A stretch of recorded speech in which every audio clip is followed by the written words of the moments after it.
दोस्तों नमस्कार। Ricky Chadha astro healer channel से जैसे कि मैंने आपसे वादा किया था, मैं आपके सामने प्रस्तुत कर रहा हूं आज वो एक वीडियो जिसमें मैं बात करूंगा प्लूटो की, जिसे हम यमा कहते हैं। वो एक ग्रह जो अब मकर राशि को छोड़कर के 20 तारीख को जनवरी में कुंभ राशि में जा रहे हैं और उनकी भेंट, उनकी युति शनि देव के साथ होगी। मैं जैसे आपको मैंने वादा किया था, हर एक लग्न पे, हर एक राशि पे मैं बात करूंगा। आज मैं इसीलिए यहाँ पे उपस्थित हूं। लेकिन इससे पहले कुछ जानकारियां हासिल कर लेना बहुत ही आवश्यक है।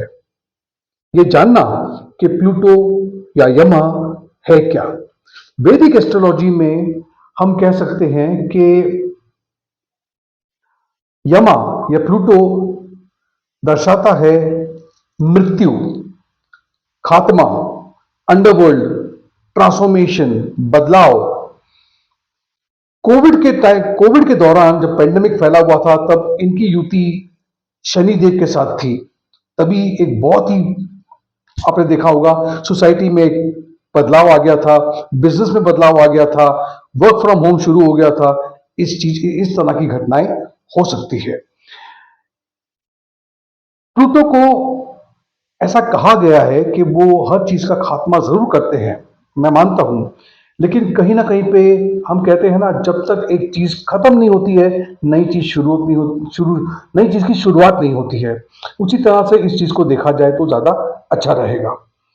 ये एक ऐसा परिवर्तन लेके आएंगे जब वो कुंभ राशि में उतरेंगे कि यहाँ पर टेक्नोलॉजी, पॉलिटिक्स और वो कहते हैं ना कि एक आंदोलन छिड़ सकता है, जो अब अगले 20 साल तक आप देखेंगे कि इसमें कितने सारे बदलाव आते हैं। आखिरी बार जब प्लूटो ने राशि परिवर्तन किया था तो वो 2008 था और अब 24 पे हम पहुंच गए हैं। फर्स्ट मई को यही ग्रह यमा वक्री होने जा रहे हैं, जो हमें पुरानी चीजों से जोड़ेंगे। पुरानी चीजों से हमें जो जो चीजें बहुत आउटडेटेड हो चुकी हैं, उससे भी वो जोड़ने की कोशिश करेंगे हमें। कुंभ राशि की जो एनर्जी है, कुंभ राशि का जो स्वभाव है, वो ऐसा है कि वो हर चीज को बोलते हैं यूनिटी से रहो, साथ में रहो और कॉन्फ्लिक्ट्स नहीं होने देते हैं। वहीं पर पॉलिटिकल कुछ चीज बदलाव होंगे जिसके कारण लोग एक साथ आएंगे। आप ये उम्मीद कर सकते हैं कि आने वाले कुछ दिनों में आर्टिफिशियल इंटेलिजेंस को लेकर के, टेक्नोलॉजी को लेकर के बहुत बड़े बदलाव होने को है। यमा का या प्लूटो का ये जो राशि परिवर्तन हो रहा है, ये बहुत सी हमारी पुरानी चीजों को जमीन से फिर से बाहर निकालेगा और साथ साथ में उसको साइंटिफिक चीजों से जोड़ेगा भी। आप ये बदलाव देखोगे अपने खुद के अस्तित्व में भी देखोगे। आप पर्सनल लेवल पे भी आपके अंदर एक पर्सनालिटी में बदलाव आएगा, इंट्रोस्पेक्शन होगा, अपने बारे में सोचेंगे, ये सवाल करेंगे कि मुझे इस दुनिया में, मैं इस दुनिया में क्यों आया, मुझे क्या करना है, मेरा लक्ष्य क्या है। वो सारे लोग देखेंगे कि जैसे ही ये गोचर होता है, वैसे जो आप जो भी हैं, वो हमारे लाइफ में बहुत सारे बदलाव लाने की कोशिश आप करोगे। अब जैसे मैंने आपको लास्ट टाइम कहा था, ये आपके लग्न कुंडली से ये किस जगह पर ये प्रभाव इसका पड़ रहा है, उसको जानना बहुत जरूरी है। उसी पे बात करूंगा मैं, और सभी राशियों पे और सभी लग्नों पे बात करने जा रहा हूं। बने रहिए, मैं आपके सामने ये सभी राशियां अभी उपस्थित करता हूं। मेष राशि। मेष राशि वालों के लिए जैसे ही ये गोचर होगा कुंभ राशि में, 11वें घर को ये प्रभावित करेगा आपके। अब इसका असर ये होगा कि आप लोगों से जुड़ना शुरू करोगे, आप में एक बदलाव आएगा, आपकी आइडेंटिटी में, आपके पर्सनालिटी में एक बदलाव आएगा। चीजें आपको ऐसी होंगी कि हाँ, मुझे इंडिपेंडेंट रहना है, मुझे क्या इंटरेस्ट करता है, मुझे उस पर काम करना है।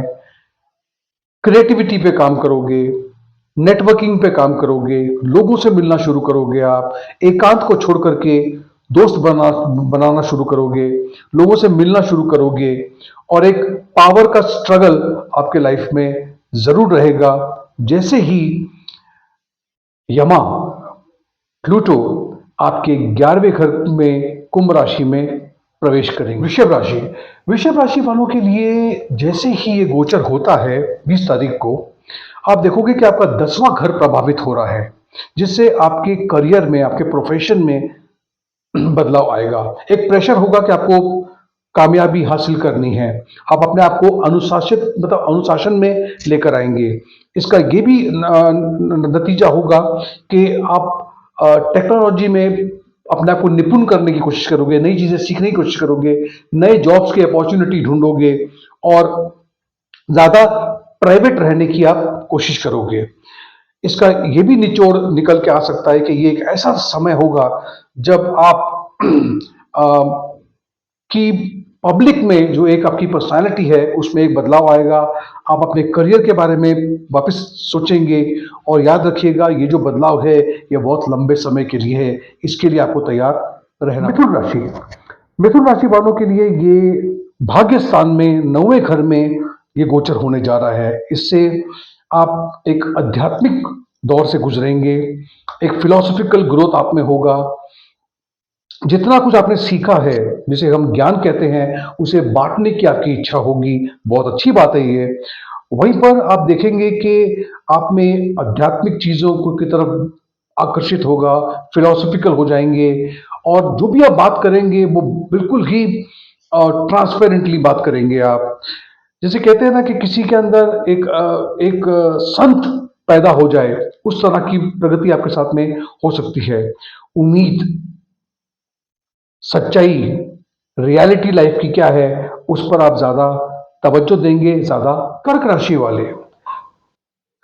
वालों के लिए ये 8वें घर में गोचर होने जा रहा है। इसका जो परिणाम है, इसका जो प्रभाव है, वो आप में एक बदलाव, खास करके परिवार में, फैमिली में, और कुछ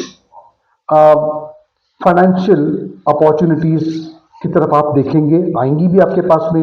ये एक ऐसा समय रहेगा जहां पर आपको अपने खुद की जो महत्वाकांक्षा है उस पर काम करना पड़ेगा। कोई चीज को लेके बैठो मत, अपने आप को एकदम फ्री कर दो, बाहर निकलो, नए इन्वेस्टमेंट करो, लोगों से मिलो।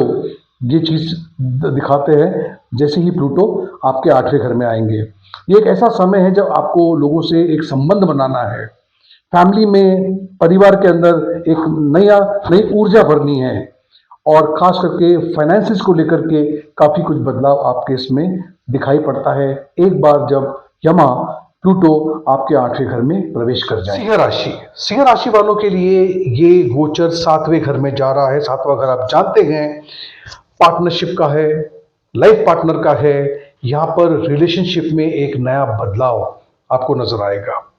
एक ज्यादा मैच्योर कनेक्शन की तलाश होगी। आपकी खुद की पर्सनालिटी में एक निखार आएगा।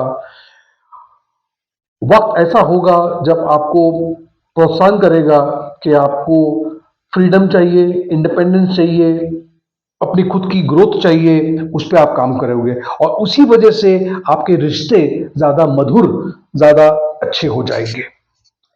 इसका निचोड़ या इसका परिणाम ये भी हो सकता है कि आप में से एक ऐसा व्यक्ति बाहर आ सकता है जिसमें अंडरस्टैंडिंग है, जो मदद करना चाहता है, सपोर्टिव है, और एक रिलायबल पार्टनर की तरह आप खुद भी उभर के आएंगे।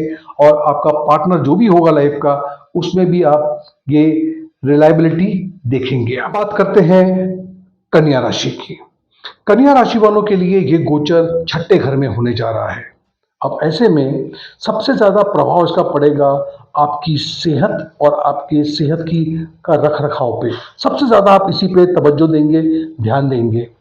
दूसरा, आपके करियर में कुछ बदलाव में देख पा रहा हूं, जहां पर इसके बाद आप जो भी रोल प्ले करेंगे या जो भी जॉब लेंगे, उसमें आपका जो ओहदा होगा, आपकी जो पोजीशन होगी, वो बहुत ही मजबूत होगी।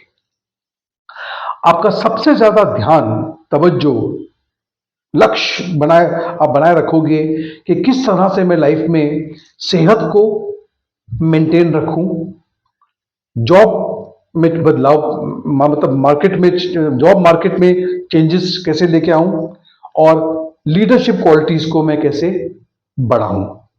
इसका नतीजा क्या होगा? इसका नतीजा है कि आप एक बैलेंस बनाएंगे करियर में और पर्सनल लाइफ में। करियर में आप लीडरशिप ढूंढ रहे हैं, और वहीं पे आप पर्सनल लाइफ में आप अपने ऊपर काम कर रहे हैं, अपनी सेहत पे काम कर रहे हैं, जो अपने आप में बहुत अच्छी बात है। एक अच्छा गोचर आपके लिए होने जा रहा है। अब बात करते हैं तुला राशि की। तुला राशि वालों के लिए ये गोचर गोचर पांचवें घर को प्रभावित कर रहा है, पांचवें घर में हो रहा है। पांचवा घर क्या है? कला का, कला से संबंध रखता है, अपने बच्चों से रखता है।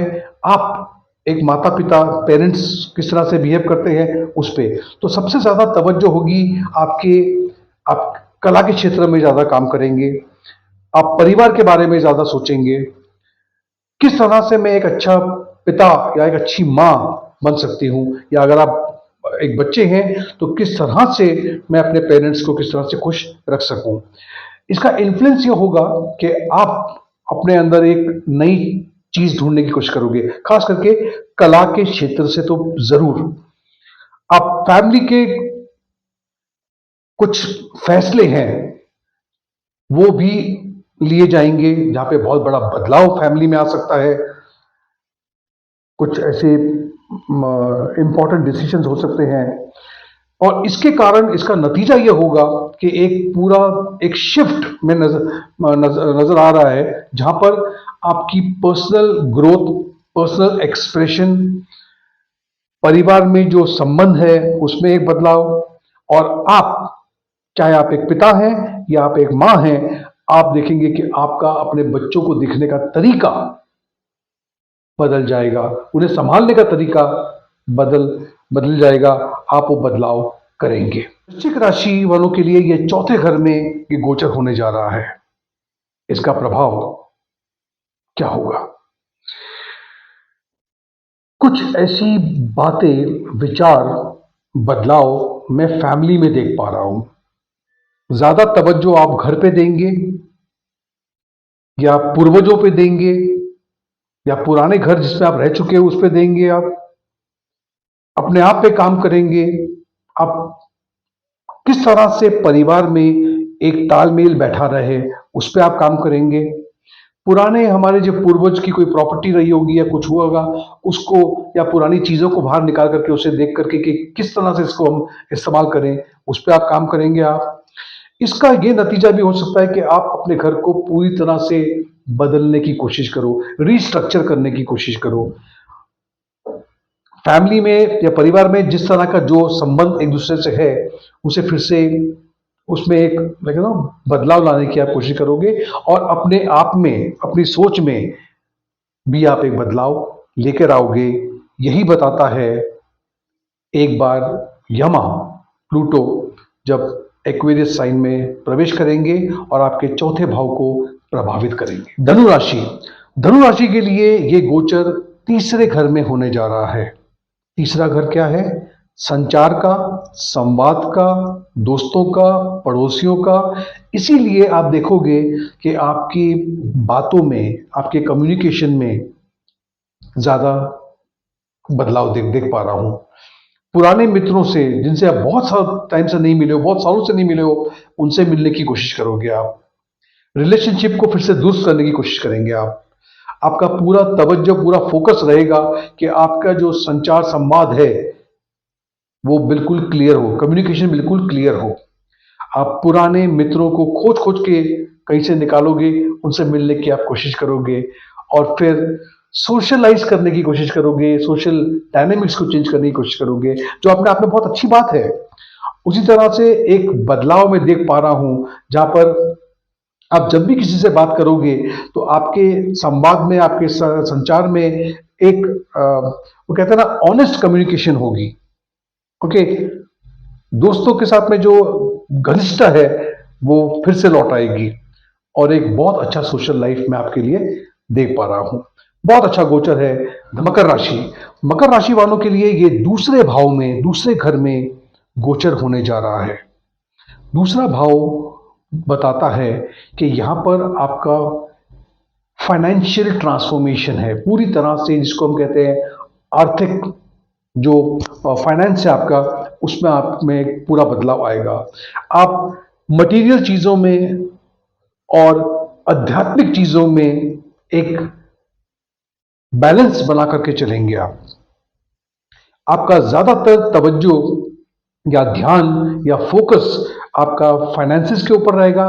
किस तरह से मैं अपने फाइनेंसिस को स्टेबलाइज करूं, वहीं पर मटेरियल सक्सेस कैसे मैं कर सकूं, लेकिन सही तरह से, अच्छी तरह से, और जो भी है वो बहुत एथिकल आप करेंगे। एक बैलेंस बनाने की कोशिश करेंगे आप मटेरियल वेल्थ में और आध्यात्मिक चीजों में। कुछ फाइनेंशियल फैसले, कुछ डिसीजंस आप लेंगे जिससे आपको खुद को शांति मिले। तो ज्यादातर जो मैं देख पा रहा हूं वो फाइनेंसिस को लेकर के ही आपका ये जो गोचर है उसी पे आपका ध्यान ज्यादा रहेगा इस गोचर के बाद। राशि वालों के लिए ये गोचर पहले घर में लग्न में होने जा रहा है। अब ऐसे में सबसे ज्यादा तवज्जो, सबसे ज्यादा ध्यान, सबसे ज्यादा फोकस आपका बना रहेगा अपने आप में एक बदलाव, एक ट्रांसफॉर्मेशन के बारे में। लेकिन जो भी आप करेंगे आप देखेंगे कि वो उसके पीछे सच्चाई हो, कोई गलत काम ना करूं मैं। आपकी जो एम्बिशन होंगे, महत्वाकांक्षाएं होंगी, वो भी उसके आसपास ही होंगी। आप अपने आप में एक बदलाव करेंगे, अपने एम्बिशन पे काम करेंगे आप, लेकिन ये भी ध्यान रखेंगे कि मैं ऐसा कोई काम ना करूं जो दुनिया की नजर में गलत हो। इस पे आपका ध्यान रहेगा। तो ये जो गोचर है वो आपको बता रहा है, सिखा रहा है कि आप में एक बदलाव जरूरी है जो आप लेके आ रहे हैं। और सबसे अच्छी बात यह है कि आप जो भी करने जा रहे हैं वो पूरे दिल से और सब चीजों को ध्यान में रखते हुए, कोई गलत काम ना करते हुए आप उस चीज को प्राप्त करने की कोशिश कर रहे हैं जो आपको करनी है। मीन राशि। अब मीन राशि वालों के लिए ये 12वें घर में गोचर होने जा रहा है। 12वां घर अत्यंत, जिसे कहते हैं ना डीप, अंदर तक उतर जाना, सेल्फ रिफ्लेक्शन जिसे कहते हैं, वहीं पर ऐसी कुछ हुनर, स्किल जिसको कहते हैं, उस पर काम करना। और आपका जुड़ाव, आपका कनेक्शन कुछ ऐसे प्राइवेट लोगों से हो जाए जो जिंदगी में आपको आगे जाकर के बहुत काम आ सकता है। तो आपका फोकस रहेगा, सबसे पहली बात तो अपने अंदर एक बदलाव लेके आना, क्योंकि अभी आप गहराई में अंदर उतर चुके हो। अपने हाथ में जो हुनर है, जो स्किल है, उस पर काम करना। और साथ साथ में कुछ ऐसे लोगों से जो बहुत प्राइवेट है और बहुत इन्फ्लुएंशियल है, उनसे आपका कनेक्शन हो सकता है। तो मैं देख पा रहा हूं कि ये गोचर जो है वो जरूर आप में एक बदलाव लेकर आएगा। आपकी कला में, कला के क्षेत्र में, आपके हाथ के हुनर में एक बदलाव लेकर आएगा। और ऐसे किसी व्यक्ति से मिला सकता है जिसके मिलने से हम कह सकते हैं कि ये बहुत ही प्राइवेट रिलेशनशिप में आप हो। तो कुल मिलाकर के बहुत अच्छी बात है ये। तो दोस्तों, बहुत बहुत धन्यवाद इस वीडियो को देखने के लिए। इस वीडियो में जहां पर मैंने बताया कि जैसे ही यमा यानी कि प्लूटो राशि परिवर्तन करेंगे तो हम पर, आप पर, हमारी राशि के अनुसार कैसा प्रभाव पड़ेगा। अगर आपको मेरा ये वीडियो पसंद आया हो तो इसे एक लाइक जरूर दीजिएगा, मेरे चैनल को सब्सक्राइब कीजिएगा और नोटिफिकेशन बेल आइकन पर क्लिक करना भूलिएगा नहीं। बहुत बहुत धन्यवाद।